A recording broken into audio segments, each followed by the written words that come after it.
in the state, you will see the flags of all state buildings at half-mast in honor of those lives that were lost in this horrific act of violence.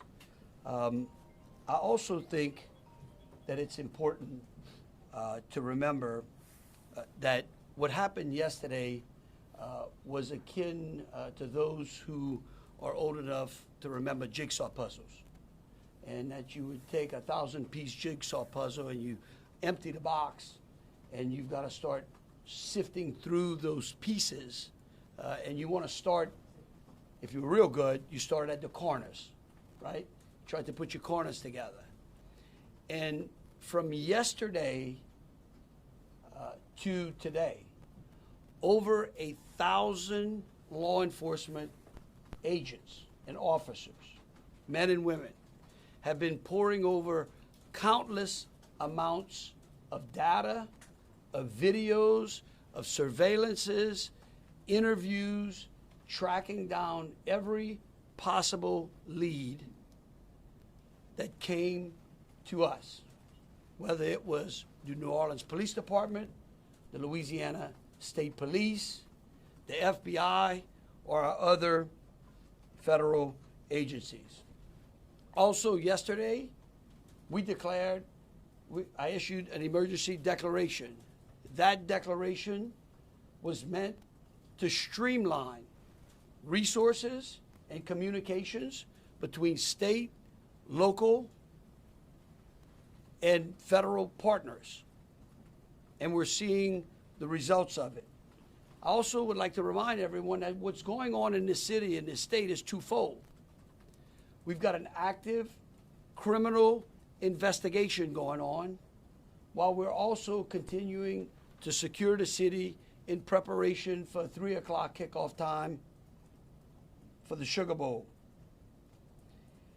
With that, I would also remind those who are in the city that as far as state resources are concerned, we have the Louisiana State Police, the Louisiana National Guard, which was part of that emergency declaration, which allowed us to put an entire MP company on the ground. Those become force multipliers, is what we call that in law enforcement and the military. That helps to add to the resources that we have. Wildlife and Fisheries, the Department of Corrections, DSF, DHS, our Veterans Affairs, our Probation and Parole, all state agencies. Any state agency who has a post-certified officers are here in this city to help secure the city. And so with that, I would like to turn it over to Christopher Rea, who is the Deputy Assistant Director of the FBI's Counter Terrorism Division. Chris? Thank you, Governor Landry.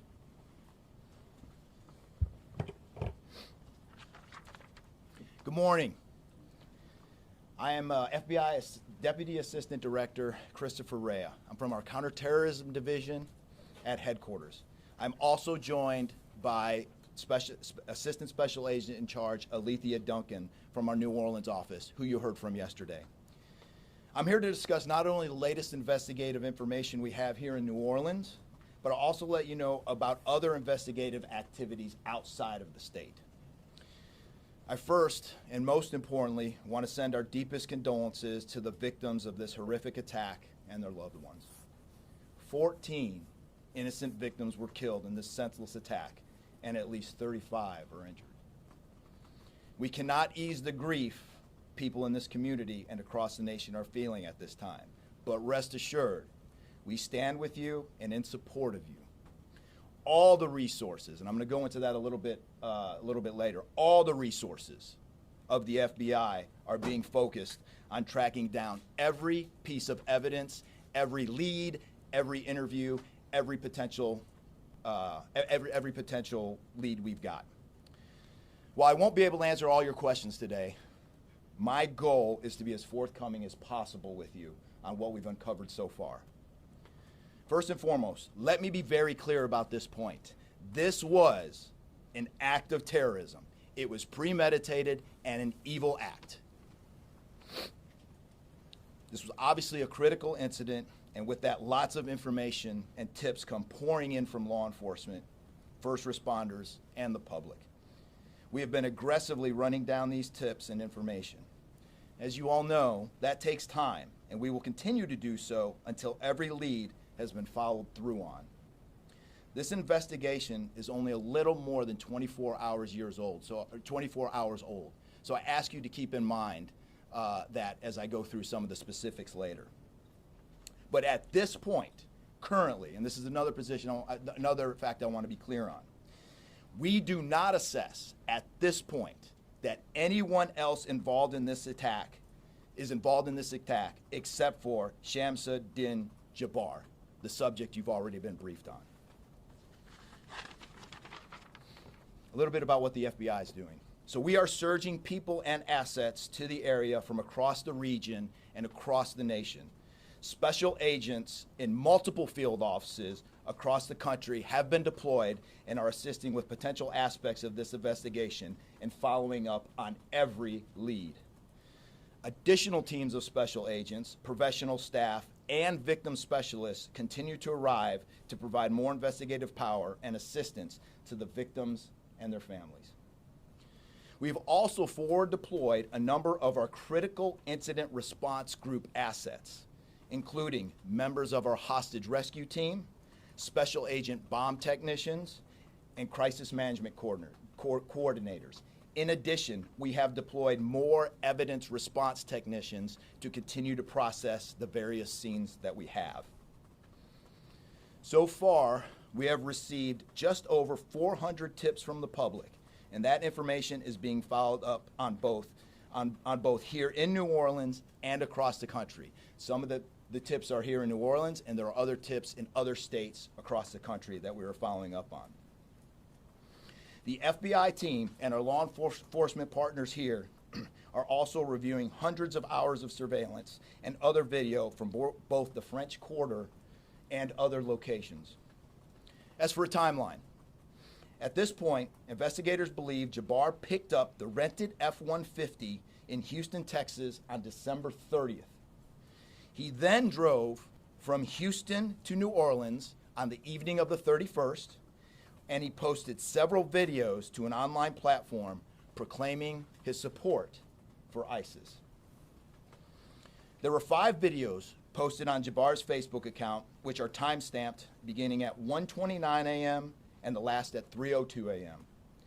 In the first video, Jabbar explains he originally planned to harm his family and friends, but was concerned the news headlines would not focus on the, quote, war between the believers and the disbelievers, end quote. Additionally, he stated he had joined ISIS before this summer. He also provided a will and testament.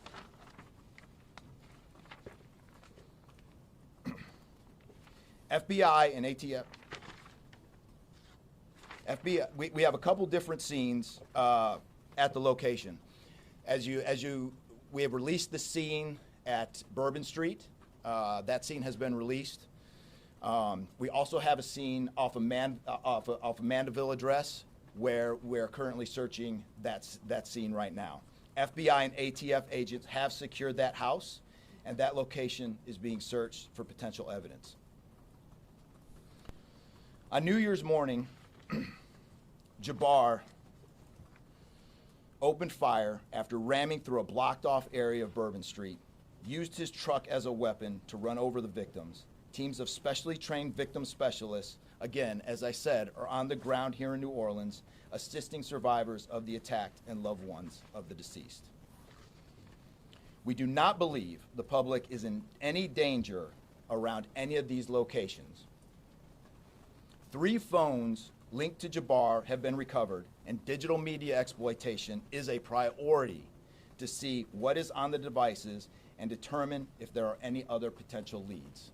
Additionally, we have recovered 2 laptops and are currently reviewing them for any potential leads. Those laptops were recovered at the Mandeville address. Evidence technicians will also be going over the F-150 truck Jabbar was driving. As you know, we recovered an ISIS flag from the back of the vehicle. Jabbar declared his support for the terrorist group on social media, as I stated before, as he made his way to New Orleans. FBI bomb technicians also recovered 2 IEDs in coolers, one from the cross-section of Bourbon and Orleans Street, and the second at an intersection approximately 2 blocks away. There were multiple reports of other devices. Those reports turned out to be misinformation or not actual functioning devices. Those are the only 2 devices that we've been able to recover that were functional. Both devices were rendered safe on scene. We did obtain surveillance footage showing Jabbar placing the devices where they were found. As I said before, 2 other items of interest were determined not to be IEDs. A little bit about Jabbar. Jabbar himself was born in the United States and is a U.S. military veteran. We are looking in everything in his life. While we have interviewed many people who know Jabbar, we still need to talk to others. Whether you know Jabbar personally, worked with him, served in the military, or saw him in New Orleans or Texas, we need to talk to you. You may not think you have relevant information, but what you know could tie in to one of our investigative leads. Specifically, we want to talk to anyone who was in the French Quarter on New Year's Eve or early on New Year's Day. That includes people spotted near one of the 2 IEDs on Bourbon Street. The IED was inside a cooler, and many people stopped and looked at the cooler and then continued on their way. Let's be clear, again, we do not believe at this point these people are involved in this incident in any way. We want to speak to them as witnesses and want to know what they saw and when. I went down to the crime scene last night. It is very hard to put into words what it looked like and how difficult it was to see. Anyone with information can call us at 1-800-CALL-FBI or send digital tips to fbi.gov/Bourbon Street attack.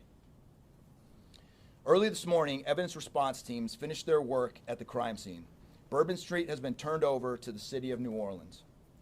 As you know, there's also an FBI investigation in Las Vegas. We are following up on all potential leads and not ruling everything out. However, at this point, there is no definitive link between the attack here in New Orleans and the one in Las Vegas. And again, as I close, I'll preface everything with what I started with in the beginning, which was this is very early in an investigation like this. Again, our thoughts and prayers are with the victims of this tragedy and everyone impacted across the country. They remain at the heart of our investigation. I also, although I've only been on the ground here a short time, I also want to express a sincere appreciation for our partners here, which include the U.S. Attorney's Office, HSI, ATF, the New Orleans PD, the Louisiana State Police, the Governor's Office, and countless others. At this point, I'm going to turn it over to the Special Agent in charge of ATF here, Josh Jackson.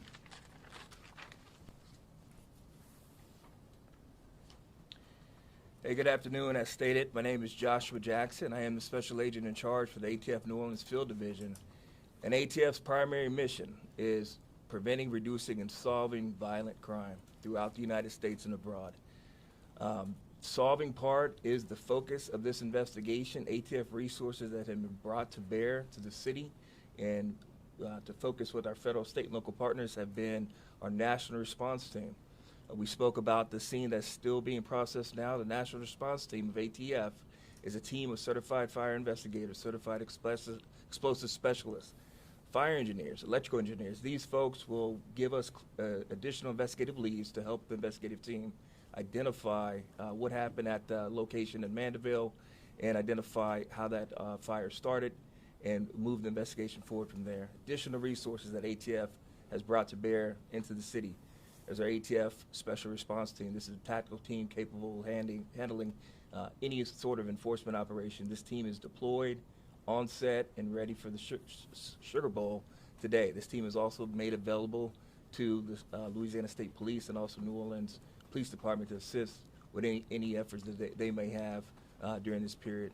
Additional resources, as the governor alluded to, he executed executive powers and had an emergency declared to where ATF was able to tap in to Emergency Support Function 13 resources. This allowed us to bring additional explosive detection canines so that we can safely sweep the city and safely sweep the Super Bowl in preparation for the game today. These resources will still be in the city as we lead up to the Super Bowl and through Mardi Gras. These type of ATF resources will be here.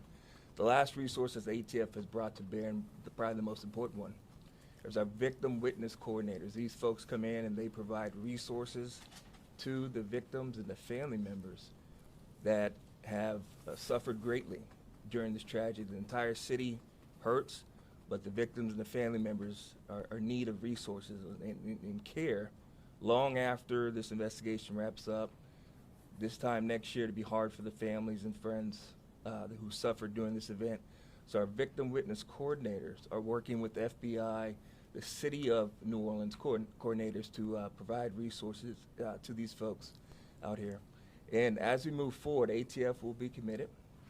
We will work with the investigative team moving this investigation forward, but also we'll be here to make sure the city is safe and prepared as we move into the Super Bowl. And with that, I'm going to turn it over to our mayor of this great city, New Orleans. Madam Mayor.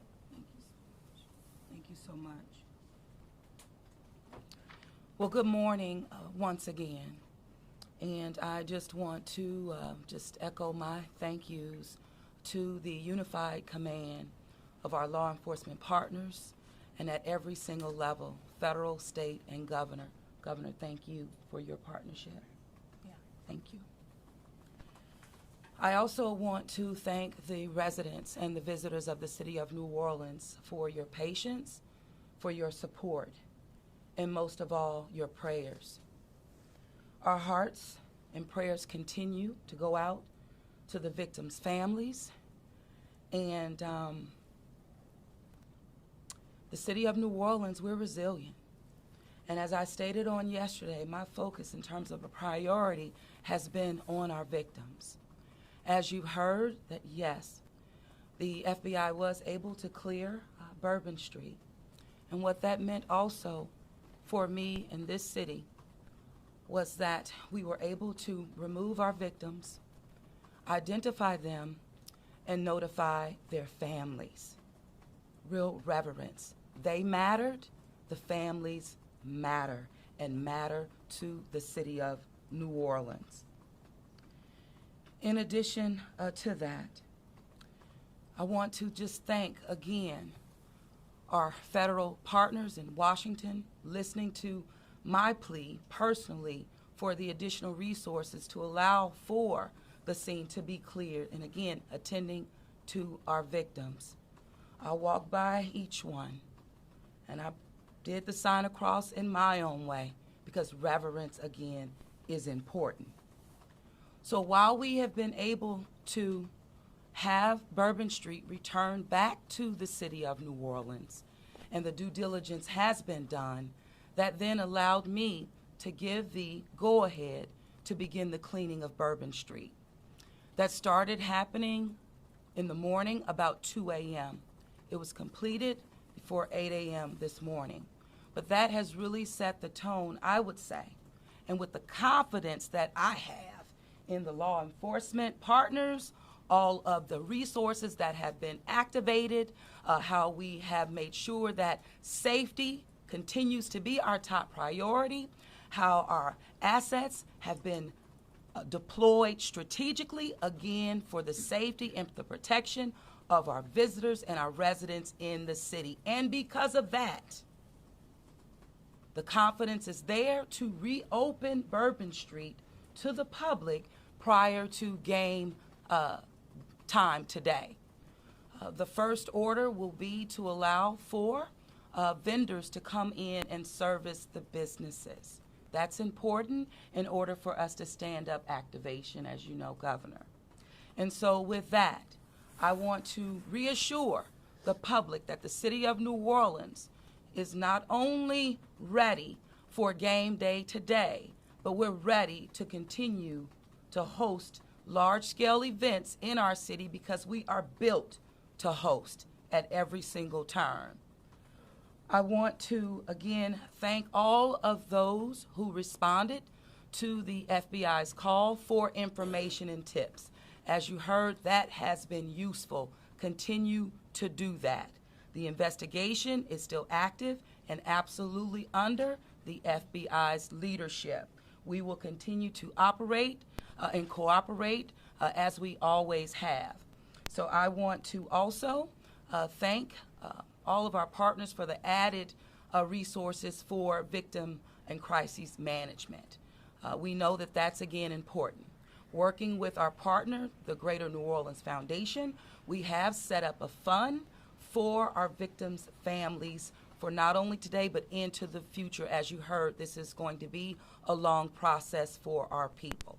So with that, the city of New Orleans, and with all of my confidence, we are ready. And we could not get here, again, without the unified presence, support, and cooperation. We are stronger together.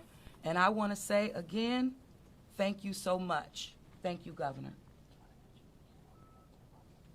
So once again, the governor would like me to reiterate that Bourbon Street will be prepared for full activation before game time today. We know 3 p.m., so we're working towards 2:30 p.m. But prior to game time, the kickoff, Bourbon Street will be restored. So we're hard at work now. Our teams are now, and of course, working with our business community to serve our public and serve our residents and our visitors alike. In closing, I want to rest people assured that right now in the city of New Orleans, there is an unprecedented amount of law enforcement resources that are being utilized to close out and to hunt down and to finalize this investigation. I want to thank the FBI and all of our federal partners for the amount of resources they have poured into the city.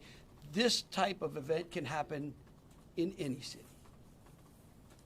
And that's the tragedy of it. And I think it's important for people to understand that to protect our citizens in America from evil, you have to crush it. You can't go out there and placate it. You can't go out there and say, oh, I'm going to put this in place and that in place and hope that evil doesn't show up on your doorstep, because it will. You have to crush it. And that's what we're going to do here. We're going to put it all behind us. We're going to continue to keep the victims, those that are in the hospital, either fighting for their lives or trying to recover, in our thoughts and in our prayers. But you know, this morning, and I don't want to single out just one news source, but I just happened to turn on Fox and Friends, and that was a young man who was interviewed, who was actually on Bourbon Street during this horrific act of terrorism. And they closed out by asking him, what now? And I think he summed it up. He said, look, we can't live in fear, because fear will paralyze us. He said, we come down to the city to enjoy ourselves and to entertain ourselves and to be with our friends and with our families, because that's who we are. Louisiana invented hospitality. The people in this city care for each other. And believe you me, we care about each one of the lives that were lost in this city in that. We will never forget them. But it would be a tragedy if we let their losses be snuffed out because of fear. This city will be back. We will be open to family and friends and loved ones who want some time to relax from the pressures of life. And so today, we're going to have us a sugar bowl. We're going to enjoy ourselves. We're going to keep those, again, who have lost loved ones in mind. and we're going to get on to the business of this city and this great country. With that, I'll take any questions. Governor, this is for you and the assistant director. The message has really changed since yesterday. Yesterday, the FBI said that people should be vigilant, that he did not act alone, that he likely had help, and now you're coming out the very next day and saying he was a lone wolf, everything is safe, the game moves on, everybody have a good time. How can you be so sure just 12 hours later? Well, we're going to bring him up, all right? But here's what I want to remind everyone. Like I was a deputy sheriff, right? I worked in a jail, I worked on the street, I worked on the interstate, I served warrants. I can tell you, look, in today's world, I get it. Information, we get information like that. Everybody lives in a 15-second TikTok video. We think that life operates like it does on our phones, and it just doesn't. Information changes. In fact, that's why we ask the media for patience. We get information, like I said, no one dumps a 1,000-piece jigsaw puzzle and puts it together in 5 seconds. Okay? And what I would tell you is that I appreciate the fact that what we did was we're under-promising and over-delivering today. And I think that's important. And I want to remind something. Look, because over the last decade, law enforcement has taken it on the chin, unfairly. And there are great men and women serving in the FBI, in ATF, in Louisiana State Police, in New Orleans PD. Our sheriffs have been unbelievable in this. And I tell you, they want to protect you all. And we have to trust them. And sometimes the information we put out, we end up finding out that it may be incorrect. But guess what? What we're doing here is something that I think is important. It's called transparency. And look, something may change again. Here's what I do know, though. Right now, this is one of the safest places on earth. That doesn't mean that nothing can't happen.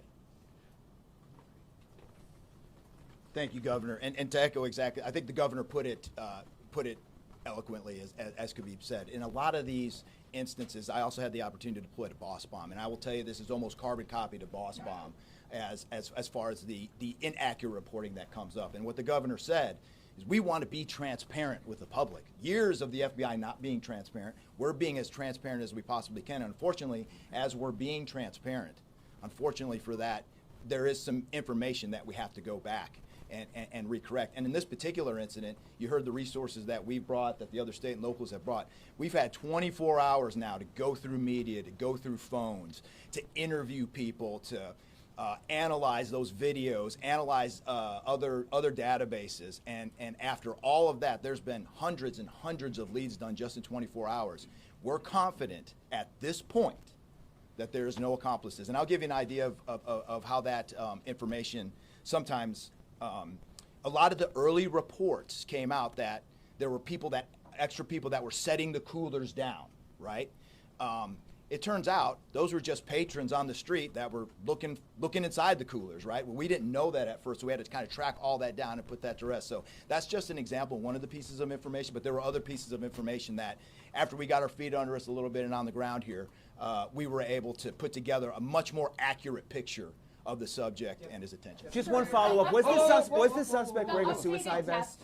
We just wanted to double check that. Yes. 14, not 15? Yeah, Sorry, sir. 14, and then the shooter himself would be 15 total, to include the shooter. Was the terrorist wearing a suicide vest? That's my follow-up. Were the IEDs pipe bombs, and have you discovered a remote detonator anywhere? And when you said that you have surveillance footage of the suspect planting those IEDs, what time roughly were they planted? Yeah, those roughly a couple hours. I don't have the exact times in front of me. A couple hours prior to the attack.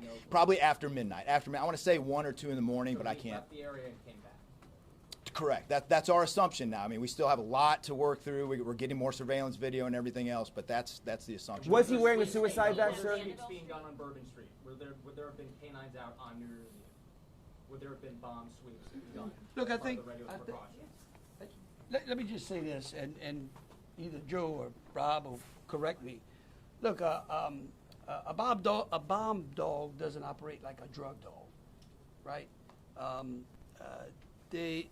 Bourbon Street, there's a lot of senses, right? A lot of smells. I don't think you can run a bomb dog down Bourbon Street with thousands of people there and be able to sniff out a bomb. What we've been doing, what they have been doing, is certainly a complete sweep of the quarter because of the limited amount of traffic that's been out there. Let me just say this. I think this may help.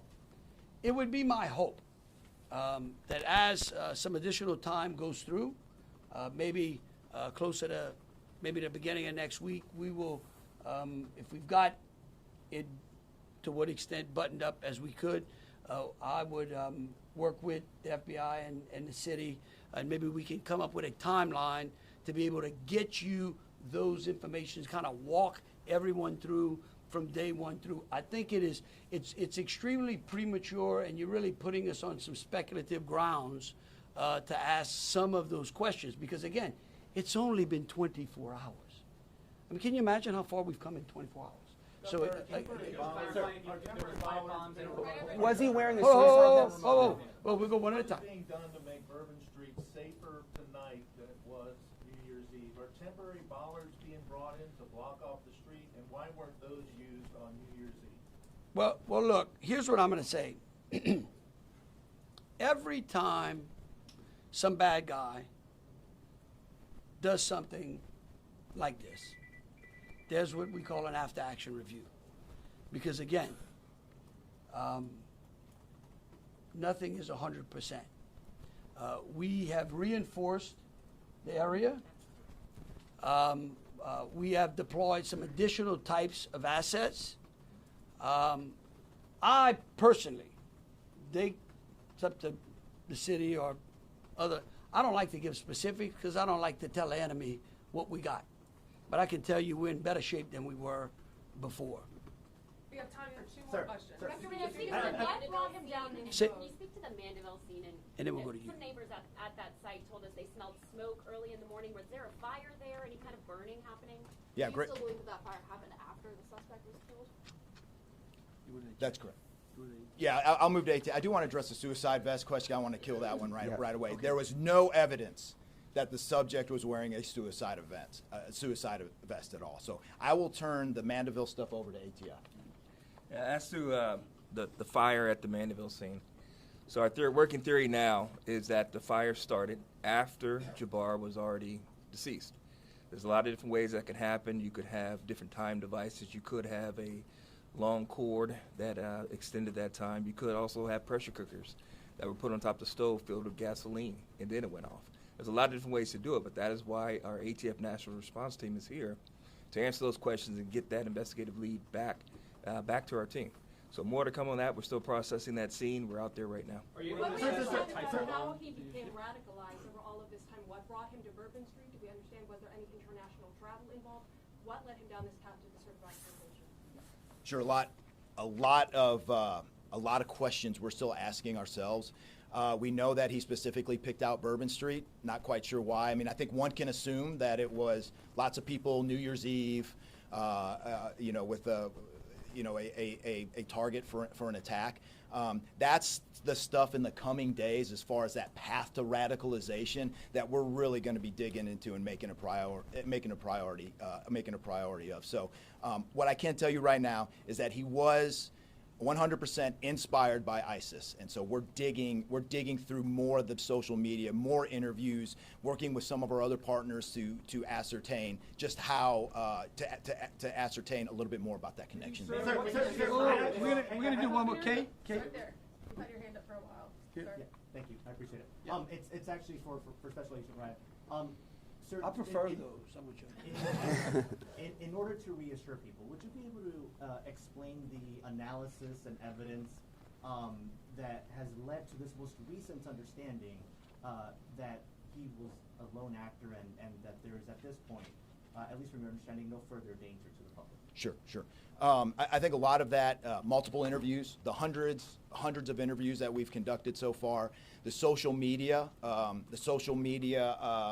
review that we've done of his accounts, by my count now, the 5 devices we have, the 3 cell phones and the 2 laptops, been able to initially triage or go through that, and there is just nothing to indicate through call records, through anything on those devices, through interviews, through anything in our systems, that he was aided in this attack by anybody. And again, I have to caveat, like the governor said, this is 24 hours into it.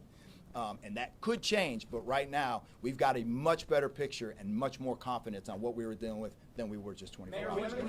All right, look, thank y'all so very much. Again, we are going to try to get y'all as much information as possible, so any additional information will be put out through press releases. Thank you so very much. Moving forward, are we going to be making Bourbon Street a pedestrian only, or are we going to be allowing cars to drive through? Go ahead, pedestrian. Pedestrian only?